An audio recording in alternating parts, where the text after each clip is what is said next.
Do maná. O maná é uma metáfora fantástica para isso, porque ela nos desafia o tempo todo. Qual é o desafio da metáfora do maná? É que você tinha que comer no mesmo dia. Você não podia reter. Você tinha que comer tudo no mesmo dia. Qual a grande problemática? Como as pessoas têm dificuldades para lidar com o dia seguinte, ou daqui a um mês, tá? E isso é uma questão de fé, ou seja, aquele que lhe deu naquele dia é capaz também de lhe dar condições de trabalho para que você tenha no outro dia também. Okay. Mas as pessoas terminam dizendo assim, não, eu vou reter, porque retendo eu terei para o outro dia. Ok. Só que é um ato, dentro da metáfora do maná, é um ato de falta de fé. Você tem que acreditar que todos os dias são dias importantes, é carpe diem. Quer dizer, aproveite o dia e faça com que o dia, mesmo sendo impossível, ele seja extraordinário e maravilhoso. Quer dizer, transforme o dia através de um olhar. Ok. Tudo está no olhar. Se o meu olhar for um outro olhar para a vida será também muito melhor para mim. O negócio que a gente se emperra nesse negócio, nessa questão de, poxa, o outro dia eu não tenho ele na mão. É a questão da fé que ela falou. Uhum. E por isso eu tenho que reter, tenho que guardar alguma coisa para que amanhã não me pegue de surpresa. Isso é falta de investimento. As pessoas têm esse tipo de ideia. Quem investe tem coragem de se arriscar e entrar no mercado. Ok, eu quero mandar um abraço a Leidiane Santos, que está nos ouvindo. Quero também o meu querido irmão Eliseu de Oliveira, está lá em Xerém. Deus abençoe. O Pablo está na Barra da Tijuca. O Mário Roberto está aqui dentro do estúdio, está ligadinho com a gente. Amanda e o Felipe lá em João Pessoa. Um beijo no coração. Pastor José Ailton França. Deus abençoe, meu irmão, está em Duque de Caxias. Jaque Artesã está aqui em Santa Cruz de la Sierra. Bom, querido professor Alexandre Prado, o que falar então, Alexandre? Porque começar não é tão fácil. A Bíblia, a palavra de Deus, ela fala algo extraordinário, de um homem que foi considerado um dos mais ricos da história, o rei Salomão. A Bíblia fala em 2 Crônicas, no capítulo 2, versículo 1, que Salomão, ele começou a construir o templo. Ele começou. Ou melhor, desculpem, ele resolveu.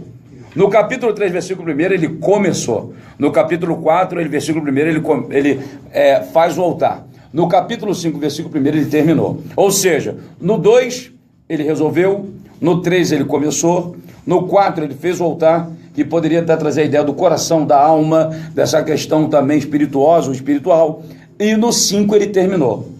É fácil começar, é fácil continuar, e talvez não seria o mais notório pensar em como vai terminar, ou seria fatídico pensar agora? Professor Alexandre Prado. Bom, são desafios, né? Assim como o reverendo falou, você tem que planejar as suas... Deixa eu só mandar um abraço. Quero mandar um abraço agora. A pastora Vânia está em Roma, Itália. Deus abençoe. Que prazer saber que está conosco. E também a Késia Salles. Vamos lá. O grande desafio é justamente esse, sair da inércia. Ok. Né? Primeiro é o resolver. Você, quando vai resolver, você muitas vezes não tem o apoio nem dos seus familiares, nem dos próximos a você. Então, isso aí é o grande desafio. A partir do momento que você acredita naquilo, você resolveu fazer, é botar a mão. O que leva à motivação da pessoa? São as ações repetidas do cotidiano. Então, para eu ter motivação, eu tenho que ter a ação. Cada vez mais que eu tenho a ação e aprendo a lidar com a frustração, eu tenho a minha motivação. Motivação seria o motivo que me leva à ação?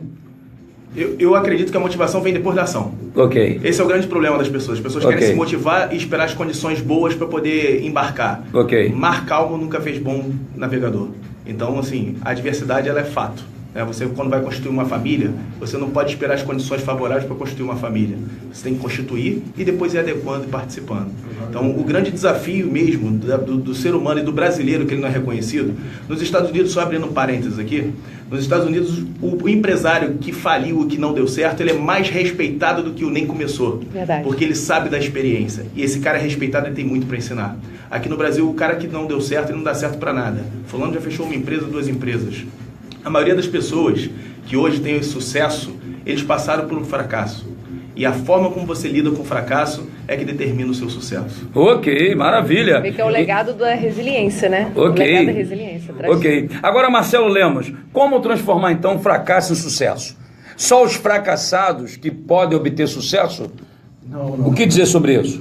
Eu acredito que começa muito com um sonho, né? Você tem que ser persistente nesse sonho.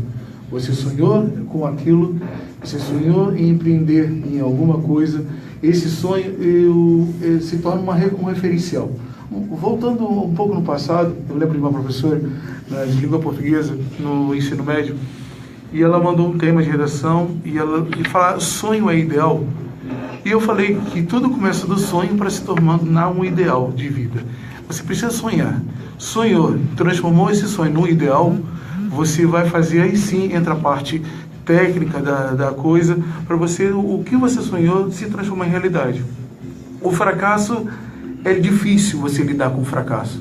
Eu acho que o fracasso é uma coisa que nós não sabemos lidar.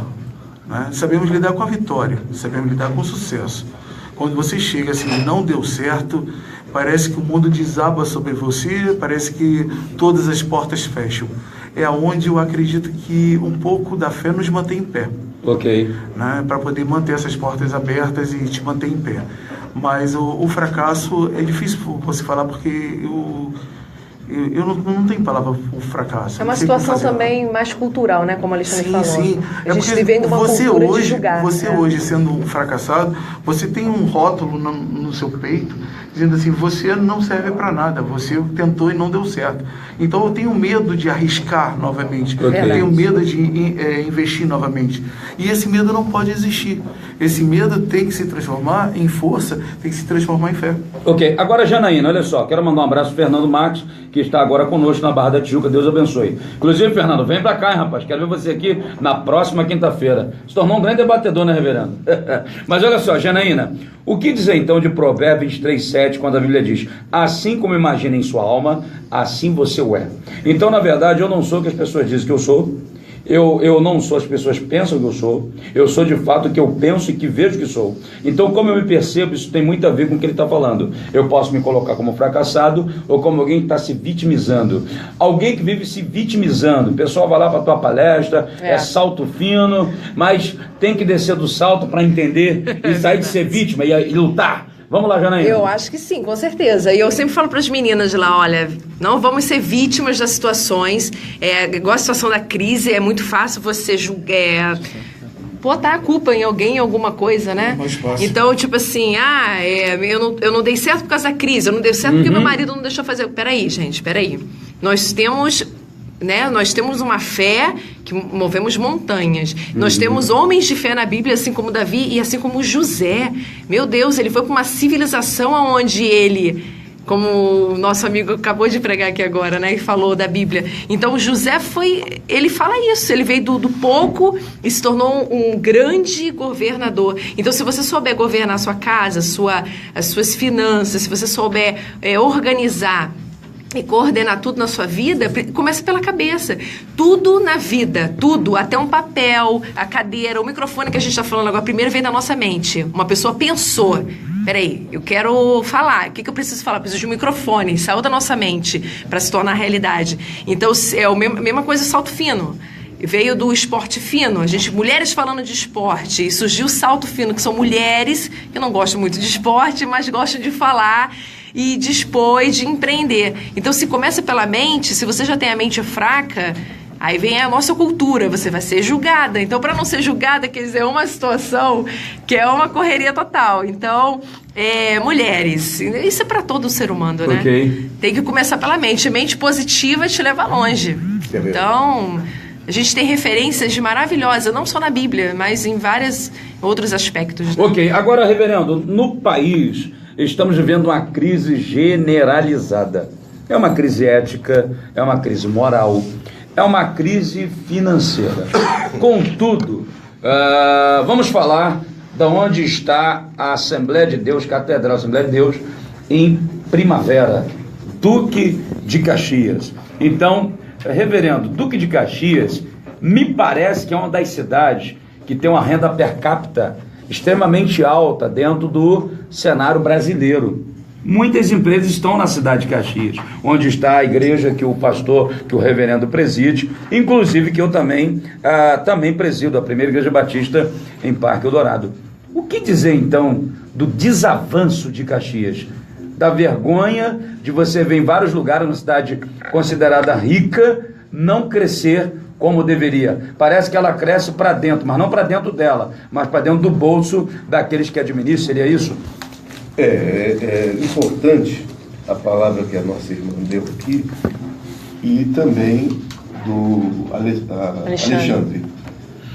A coisa é cultural. Eu vejo que o sistema debaixo do qual nós estamos, que é uma cultura, por trás de tudo existe uma cultura, a questão aqui é cultural. Além dos problemas éticos, problemas morais, problemas de desvio de verbas, problemas econômicos, o grande problema que eu vejo aqui no Rio de Janeiro, vamos pegar o Rio de Janeiro, não só Caxias, hoje o não investimento no Rio de Janeiro tem a ver apenas com um item: banditismo. Você pode colocar 1000 coisas, tá? Existe corrupção, existe muito desvio de dinheiro, muita coisa, ou seja, mas a gente tem que saber o seguinte, que ninguém vai investir aqui no Rio de Janeiro nessa situação que nós estamos. Você sai, você pode não voltar para casa hoje.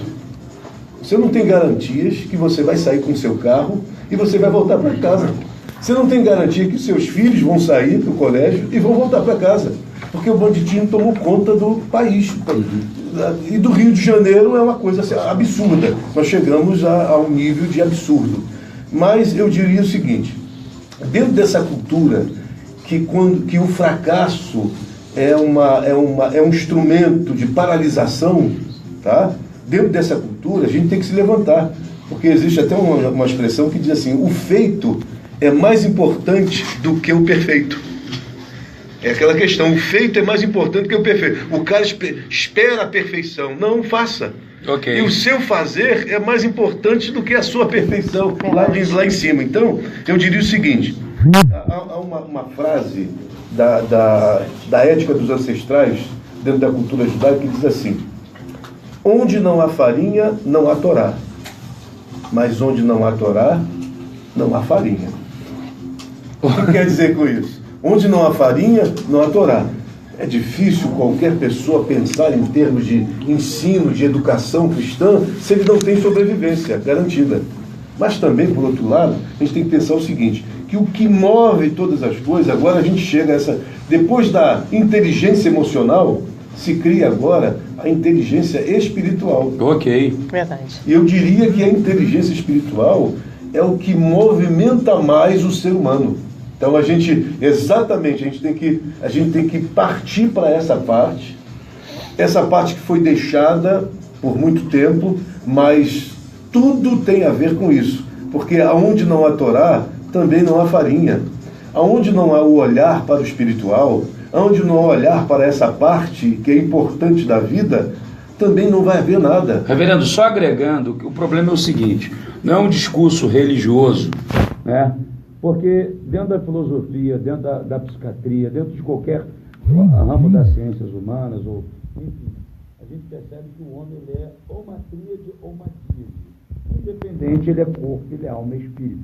Então essas partes, como você, têm suas necessidades. Sim. Então não tem como avançar. Com relação a elas mesmas e aí com relação aos outros que estavam ao seu redor.